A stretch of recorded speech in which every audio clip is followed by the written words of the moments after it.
So guys, for the first step, you need to go ahead search and search for check for updates. And here you need to make sure that your device is fully up to date. And after that, you need to go here search and search for CMD. Go run as administrator, press yes. And in the CMD, you need to type two commands here. SFC space slash scan now. Copy it and then paste it here.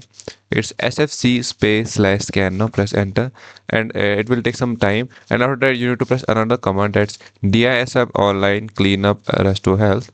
And this is the another command, and it will be typed after this, and you need to wait for this to get completed.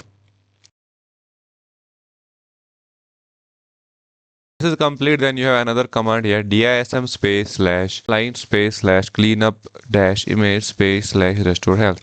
Then after that, you need to paste it here, press enter, and when this is completed, it will also take some time. You need to just cross everything and just go here and restart your computer, and this might fix your problem.